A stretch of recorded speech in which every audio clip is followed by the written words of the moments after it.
Salut les mutants, c'est John Coffey de la Marvel Team, donc bienvenue pour cette nouvelle vidéo.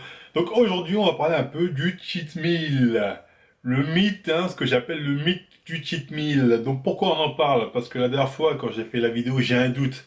Et j'ai parlé du cas Groggy et en parlant de ses repas on m'a dit tu dis n'importe quoi, il fait des cheat meals, tu sais même pas c'est quoi un cheat meal et tu parles muscu. Donc bref, on m'a dit de la merde donc j'ai décidé de répondre à ces petits cons, petits merdeux. Tu penses m'apprendre la muscu? Je vais donc te faire la leçon et t'apprendre un peu plus sur ce qu'on appelle le cheat meal. Avant ça, je voulais vous dire, oui, n'hésitez pas à nous suivre sur Twitch, la chaîne Twitch Marvel-du-bas, j'ai du Zor. Vous êtes les bienvenus. La chaîne est à nouveau fluide. Au début, j'avais des problèmes de connexion, ce qui fait que les vidéos buggaient. Maintenant, c'est fluide, donc venez. Je voulais aussi faire la promo de la chaîne d'un pote à moi qui m'aide souvent pour la chaîne, Tom Fury. Je vous mettrai le lien de sa chaîne en description. Lui, c'est un vrai gamer, un mec qui performe pas mal. Donc, n'hésitez pas à aller le voir aussi. J'essaierai de faire des trucs avec lui en commun sur Twitch. Donc voilà. Pensez à donner de la force un peu partout. Donc on peut commencer le sujet principal de la vidéo. Donc le cheat meal, ou le repas de la triche, si je ne me trompe pas en français, qu'est-ce que c'est? C'est le concept de base, en fait c'est quoi? C'est tu manges, lors d'un régime ou une sèche, tu fais attention à ce que tu manges pour être en déficit, etc. etc. Mais un jour dans la semaine, ou deux ou trois, ça dépend des gens, enfin bref, tu peux te laisser aller, tu te laisses aller, tu manges ce que tu veux, etc. etc., etc. Donc c'est ça le concept de base, on va dire, du cheat meal. J'ai un jour de la semaine, parce que régulièrement, généralement, les gens ils font un jour de la semaine cheat meal. Après, ils font une fois par mois. Alors, on y reviendra sur ce genre de cas, mais enfin bref. Généralement, les gens, c'est une fois par semaine, ils font leur cheat meal. Donc, ça, je pense que tout le monde sera d'accord pour dire ça. Donc, bref, on va voir dans un premier temps, qu'est-ce que c'est que le cheat meal chez les bodybuilders, parce que ça vient des bodybuilders. En tout cas, c'était popularisé par les bodybuilders, le délire cheat meal.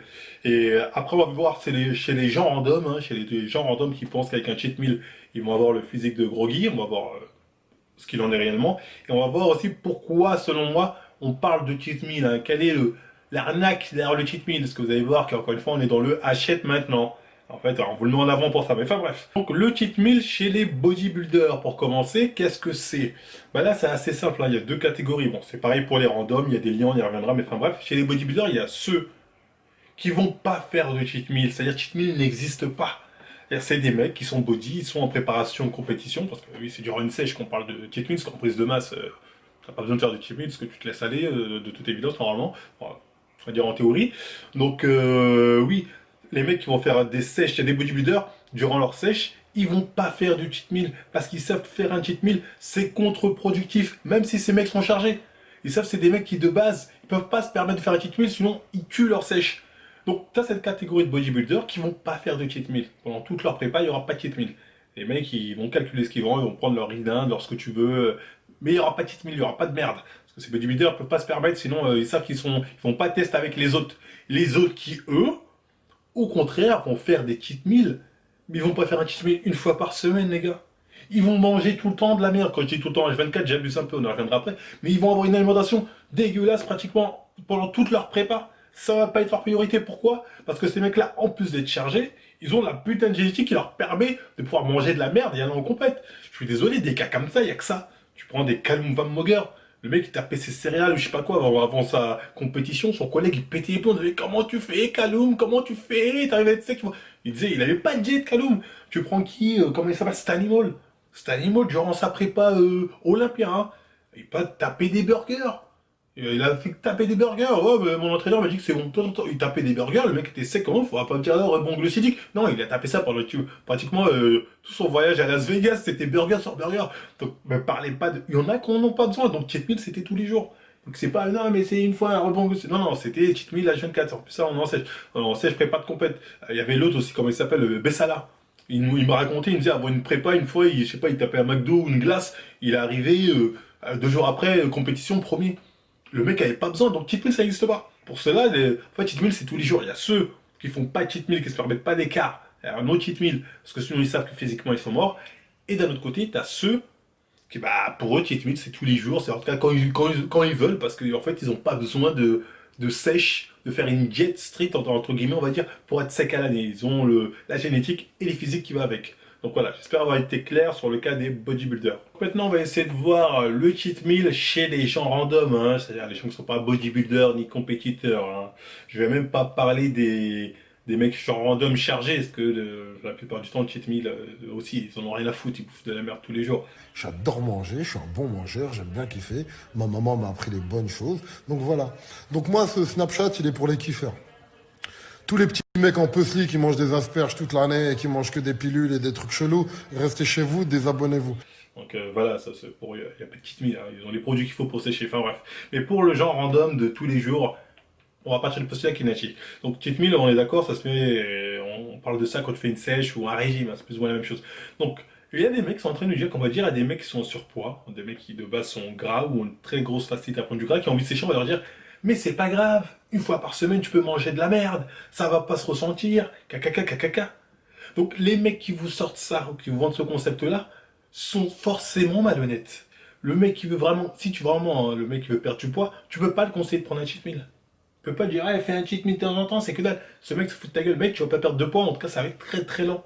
Ce concept-là, il a beau te dire, ouais, mais pour psychologiquement, c'est bien. Oui, mais psychologiquement, ça va aussi, peut-être ça va te faire du bien, mais physiquement, tu vas avoir une avancée très lente. Donc, ceux déjà qui vous vendent le cheat meal, bon, les mecs sont en surpoids, les mecs qui ont envie de perdre du poids, qui ont une facilité à prendre du gras, qui vous vendent ça, ah, si t'inquiète un cheat meal par semaine, tu vas être comme Groggy, ils se foutent de votre gueule. Et tous les coachs sérieux le savent.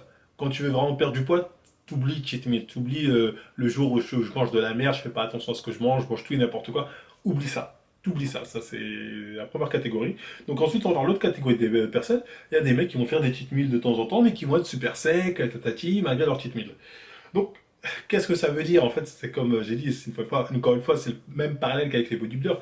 Ces mecs-là sont pas secs comme ça à l'année parce qu'ils mangent leur salade ou je sais pas quoi. C'est juste parce que génétiquement, c'est des mecs secs. Parce que là, on parle de postulats qui seraient natis, c'est-à-dire les mecs comme Groggy ou les Bazinga. Là, on parle du postulat, ils sont natis, c'est sûr, c'est acté, c'est prouvé. C'est pas parce qu'ils compensent, c'est parce que génétiquement, c'est des mecs, ils ont beau bouffer de la merde, ils sont secs. Et ça existe, les mecs comme ça, je suis désolé, il y a des gens qui ont du mal à accepter ça. En fait, il faut se dire une chose, hein. Les mecs comme Groggy, par exemple, ils bouffent comme le genre random. C'est-à-dire, ils bouffent comme le genre random qui fait pas de muscu, qui s'en bat les reins d'avis, qui de temps en temps mange dehors, mange de la junk food. Bah, eux, c'est exactement pareil. Donc, on n'est pas dans un concept de cheat meal. Non, ils bouffent comme le genre random qui fait pas de muscu, qui de temps en temps, 2 ou 3 fois par semaine mange dehors, le reste du temps mange chez lui, et c'est un peu plus équilibré. Chez les gens random, on dit pas que c'est un cheat meal. Pourquoi on dit que c'est un cheat meal quand c'est les mecs comme Groggy ou Bazinga, si vous voulez, qui font ça? Ces mecs-là, comme Bazinga et Groggy, n'ont aucun intérêt à faire une sèche à l'année. Aucun intérêt. Ces mecs-là, ils arrivent à bouffer de la merde et être sec. Ce qu'il faut bien garder à l'esprit, hein. Quand tu veux vraiment être sec, tu as vraiment besoin de faire attention à ce que tu bouffes pour être sec, tu fais pas de cheat meal. Sinon, t'es pas sec. Donc, ces mecs-là sont secs en ayant l'alimentation de Monsieur Random. Après, de temps en temps, s'ils font un peu plus attention, ils peuvent sécher encore un peu plus, je dis pas. Mais je veux dire, durant la globalité de l'année, ces mecs-là n'ont pas besoin de sèche. Ils bouffent comme Monsieur Tout le monde. Ça, c'est la réalité, il faut savoir l'accepter. Donc là, vous allez me dire, oui, mais dans ce cas, pourquoi ils parlent de cheat meal, etc., etc. Donc là, il faut savoir qu'est-ce qui se cache derrière le cheat meal. Vous allez voir, tout est commercial, hein. Moi, ça me rappelle ma première vidéo sur YouTube, je crois, en tout cas l'une des premières. J'avais fait une vidéo, j'avais dit oui, je vais vous montrer comment j'ai pris 10 kilos de muscle en 1 an ou 2 ans, bref, je m'en souviens plus trop. Et je m'en souviens quand j'avais tourné cette vidéo, mon collègue m'a dit, t'es un ouf, t'as dit aux gens que tu bouffais des pâtes, des steaks comme ça, tatati, les gens vont te dire, t'es un ouf de dire des trucs comme ça. Ce que moi j'étais un peu surpris de sa réaction parce que c'était la vérité, c'est-à-dire j'ai pris pas mal de muscles en étant relativement assez sec, en bouffant de la merde. Je bouffais pas tous les jours de la merde, mais on va dire, tu vois, ce que je bouffais, tout ça, j'étais pas en train de calculer mes macros, j'étais pas en train de. Tu sais, des fois je bouffais dehors de temps en temps, je bouffais comme monsieur tout le monde, mais en grosse quantité. Et il me disait, mais les gens ils vont se poser des questions, dire c'est pas possible d'être massif et sec en bouffant de la merde. Donc ça surprend certaines personnes. Parce que certaines personnes vont se dire c'est pas possible, moi j'y arrive pas, comme j'ai dit, pas tout le monde peut être genetic golden en bouffant de la merde, être sec. Mais c'est le cas des mecs comme Bazinga et Groggy, et pourquoi ils ne l'assument pas? Parce que c'est comme me l'avait fait plus ou moins comprendre mon collègue, c'est pas vendeur. C'est pas vendeur de dire que c'est juste ma génétique. C'est-à-dire que je suis sec grâce à la génétique, c'est pas vendeur. T'as un mec comme Groggy, à chaque fois qu'il te met des jolis plats, il te lâche un code, hop, tu verras. Parce que ces gens-là, en fait, ils sont obligés de vendre derrière. C'est-à-dire, si Groggy commence à dire oui, ben moi c'est la génétique, je bouffe de la merde, je suis sec comme un spartiate, ben regardez, qu'est-ce qu'il va vendre derrière? Le mec il doit vendre, il doit mettre en avant Obscura, je sais pas quoi. Donc forcément il va vous montrer des beaux petits plats et à côté un petit truc de complément pour vous dire ah regardez, je prends ça, plus Obscura, ça marche. Cet animal c'est pareil, quand il mangeait ses gros burgers, juste après il faisait une vidéo, sur disant, je sais pas, il sortait son superboire, il sortait toutes ses BCA, il disait regardez tout ça, grâce à ça, je prends ça, je prends ça, je prends ça. Parce qu'il faut vendre derrière. C'est pas vendeur de dire je suis sec en mangeant de la merde. Donc ils sont obligés de vendre quelque chose derrière. Bazinga, c'est pareil, hein, j'ai vu sa dernière vidéo, bon, très amusante, où il monte un peu sa jet, tout ça, il sort son super roi. Bazinga, on sait très bien que le mec, quand il est en prise de masse, il prend 3 tacos, quand il est en sèche, il en prend que 2. Tu vois, c'est pas à moi, Bazinga, j'ai envie de dire. Tu vois, pas à moi, tu me l'as fait pas à moi, celle-là, tu vois. Donc, derrière, parce que derrière, tu dois vendre des programmes alimentaires aux gens. Tu dois dire non, non, j'ai aussi un programme alimentaire que je peux vous faire, que je peux vous vendre. Donc, forcément, dire c'est la génétique, ça équivaut un peu chez les chargés à dire je suis dopé. Tu fais pas vendre, tu vends pas. Donc forcément, ces gens-là sont obligés de dire non, mais c'est de temps en temps. Si on regardait, quand mes belles assiettes, j'ai une diète irréprochable et j'ai aussi mon petit complément, ou bien je peux vous faire un programme nutrition. C'est pas vendeur, donc forcément, le cheat meal, on vous le vend pour que dire on se laisse, genre il y a des jours où on se laisse aller, vous inquiétez pas, mais le reste de la semaine, on fait attention, on a nos compléments, on peut vous vendre un programme alimentaire. Tout ça, c'est commercial. C'est-à-dire, ces mecs-là n'assument pas le fait qu'ils arrivent à être relativement secs grâce à leur génétique. Parce qu'ils savent que ça va être mal vu, soit on va les accuser de dopage, soit on va dire bah, c'est que la génétique, et du coup tu vends pas, tu vends beaucoup moins. C'est beaucoup moins vendeur que de dire non j'ai un plan alimentaire. Donc tout ça c'est commercial au final. Après je dis pas que les mecs comme Bazega, Groggy, faut aucun effort, hein. Certainement à la salle tue, certainement de temps en temps ils font des petits déficits, des petits déficits, ils vont être plus secs, ça c'est évident, moi c'est pareil. Je veux dire principalement ces mecs-là ne prennent pas de gras parce qu'ils ont la génétique qu'il faut. Moi, j'aimerais qu'ils assument ça, mais ils vont pas l'assumer parce que sinon, c'est pas vendeur. Tes coachings nutrition, tout ça, bah, alors, finalement, si c'est génétique, ça m'intéresse pas tant que ça. Ou tes compléments que tu mets en avant, bah, finalement, ça aide pas tellement. Donc, c'est ça ce qui se cache derrière le cheat meal. Tu vois, c'est achète maintenant, en fait. C'est je te vends du rêve. Et ça, c'est important ça, c'est un point important qu'il faut savoir retenir et analyser. Gardez bien en tête, hein, si vraiment on devait, on va dire oui, le concept du cheat meal existe et il est efficace, il existe et il serait efficace seulement sur les mecs qui de base ont une facilité à être sec, c'est-à-dire toute la semaine ils vont manger plus ou moins propre, une fois par semaine se laisser aller, et ainsi peut-être provoquer un déficit calorique chez des mecs de base sec pour être un peu plus sec, hein. Parce que comme je dis, l'exemple de Bazinga, le mec qui passe de 3 tacos à 2 tacos. Chez ces mecs-là, oui, ils vont sécher comme ça, ils vont être plus secs. Mais chez le genre random qui a l'habitude de prendre du poids, ça n'a aucun intérêt, ça n'aura pas le même effet du tout. Donc faut être assez clair hein, quand on parle du cheat meal, hein. Si vraiment on devait dire oui, ce concept existe, il existe seulement chez ces gens-là, qui de base sont déjà assez secs et qui, avec une diète en incluant un cheat meal par-ci par-là, peuvent être encore plus secs. Voilà, c'est sur ces gens-là. Un point c'est tout. Si on devait admettre ce concept comme si efficace ou je ne sais quoi, ce serait seulement pour cette catégorie-là de personnes. Dites-vous que le monde se divise en deux catégories. Il y a ceux qui, pour être secs, vont pas faire de cheat meal. Ils peuvent pas se permettre de faire de cheat meal. Sinon, voilà, ils vont reprendre du gras, ils vont prendre du fat. Ça va ralentir leur progression. Donc, eux, le cheat meal n'existe pas. Et la deuxième catégorie, chez qui bah en fait, si on doit parler de cheat meal, bah cheat meal c'est tous les jours. Donc au final, il n'y a pas d'exception. C'est pas une exception. Cheat meal c'est pratiquement tous les jours. Quand je dis tous les jours, je blague parce que encore une fois, personne mange toujours tous les jours dehors. À part vraiment peut-être, je sais pas, l'obèse abusé, qui a du fric à mort, qui a du fric à mort, tout ça, sinon personne mange dehors tout le temps, tous les jours. Non, les gens, ils mangent comme Monsieur Random, c'est-à-dire une à deux fois par semaine, peut-être 3 fois aller dehors, mais le reste du temps, ils mangent à la maison, ils se font des plats plus ou moins équilibrés. Donc j'espère avoir été assez clair là-dessus, hein. Après, je sais qu'il y en a qui vont dire tu dis vraiment n'importe quoi, bien sûr que cheat meal, nanani, nanana.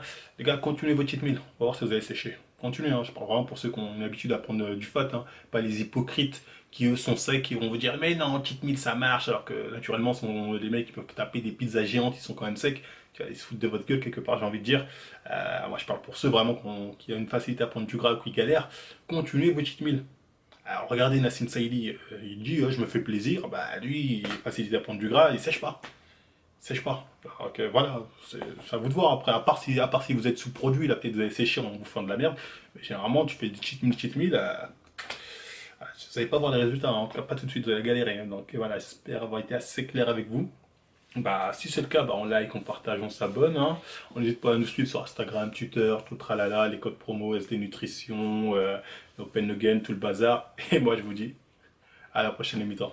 Noël, quand il descendra du ciel, petit papa Noël, n'oublie pas les petits souliers.